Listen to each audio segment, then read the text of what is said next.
২০২৬ বিশ্বকাপ শুরুর আর মাত্র ৬ মাস বাকি।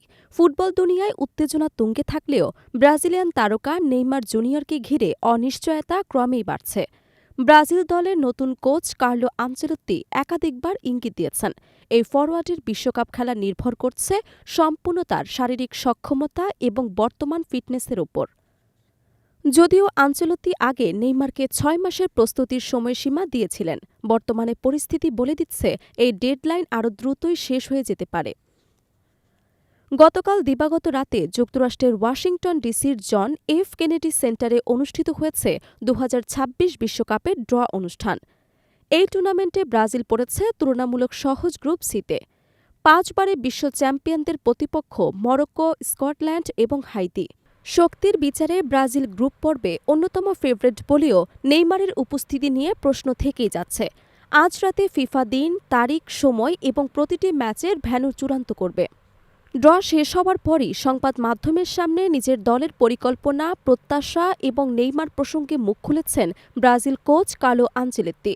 নেইমারের বিশ্বকাপ ভাগ্য নিয়ে তিনি সরাসরি বলেছেন, যদি নেইমার স্কোয়াডে থাকার যোগ্যতা প্রমাণ করতে পারে, যদি শারীরিকভাবে অন্যদের চেয়ে ভালো অবস্থায় থাকে, তাহলে অবশ্যই সে বিশ্বকাপ খেলবে। কিন্তু আমি কাউকে কিছু দিতে বাধ্য নই। আমরা নেইমারকে নিয়েও ভাবছি, একই সঙ্গে নেইমার ছাড়া ব্রাজিলকেও মাথায় রাখছি। এভাবেই আমরা সব ফুটবলারকে বিবেচনা করি। মার্চের ফিফা উইন্টার ম্যাচগুলো শেষে আমরা স্কোয়াড চূড়ান্ত করব। নেইমারের শারীরিক অবস্থা এই মুহূর্তে ব্রাজিলের জন্য বড় চিন্তার কারণ। ২০২৩ সালের অক্টোবরে ভয়াবহ এসিএল ইনজুরির কারণে তিনি ১ বছরের বেশি সময় মাঠের বাইরে ছিলেন। পুনর্বাসনের পর ফিরলেও এখনও পুরোপুরি ফিট নন। সান্তোসের হয়ে খেলার ঝুঁকিও বাড়িয়ে দিচ্ছেন নিজের অবস্থান অবনতি করে। চিকিৎসকরা বলছেন ৩৩ বছর বয়সী এই ফরোয়ার্ডের হাঁটুতে শিগগিরই সার্জারি করা জরুরি এবং দ্রুতই বিশ্রামে যাওয়া উচিত, কিন্তু নেইমার তা মানছেন না। সান্তোসের নাজুক অবস্থায় ক্লাবকে রেলিগেশন থেকে বাঁচাতে নেইমার সাম্প্রতিক ম্যাচগুলোতে চোট নিয়েই মাঠে নেমেছেন। পরপর ২টি ম্যাচে খেলেছেন, এমনকি শেষ ম্যাচে হ্যাটট্রিকও করেছেন। ক্লাবের আরও একটি ম্যাচ বাকি, সেখানেও তাকে দেখা যেতে পারে, তবে এসবই বাড়াচ্ছে তার হাঁটুতে নতুন ঝুঁকি।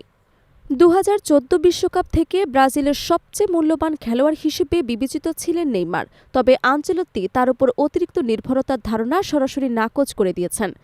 তিনি বলেন, আমাদের দলে বিশ্বের অন্যতম সেরা গোলরক্ষক আছে, দুর্দান্ত ডিফেন্ডার আছে, শীর্ষ মিডফিল্ডার আছে। আমি এমন ফুটবলার চাই না যে শুধুই বিশ্বের সেরা হতে চাই, আমি এমন খেলোয়াড় চাই যারা বিশ্বকাপ জিততে চায়। দলগত সাফল্যই এখানে সবচেয়ে আসল। ব্রাজিল নিয়ে উচ্চ প্রত্যাশা জানাতে গিয়ে আনচেলত্তি আরও বলেন, আমরা ৩টি গ্রুপ ম্যাচেই জিততে পারি। পুরো টুর্নামেন্ট জুড়ে আমাদের প্রতিদ্বন্দ্বিতার মানসিকতা ধরে রাখতে হবে। আমাদের লক্ষ্য ফাইনাল খেলা এবং সেখানে পৌঁছাতে হলে সবচেয়ে শক্তিশালী প্রতিপক্ষদের মোকাবিলা করতে হবে।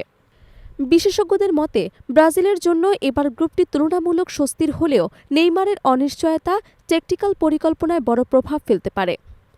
নেইমার থাকলে আক্রমণ ভাগের কৌশল ভিন্ন হবে, আর না থাকলে ব্রাজিলকে নতুন স্ট্র্যাটেজি নিয়ে ভাবতে হবে। সব মিলিয়ে নেইমারের ক্যারিয়ার, তার শারীরিক সংকট এবং ব্রাজিল দলের ভবিষ্যৎ সবই বর্তমানে ঘুরপাক খাচ্ছে একটাই প্রশ্নে, ২০২৬ বিশ্বকাপে নেইমারকে কি দেখা যাবে? এখন নজর মার্চের ২ প্রীতি ম্যাচে, কারণ সেই ২ ম্যাচের পারফরমেন্সই নির্ধারণ করবে ব্রাজিলের চূড়ান্ত স্কোয়াডে নেইমার জায়গা পাবেন কিনা।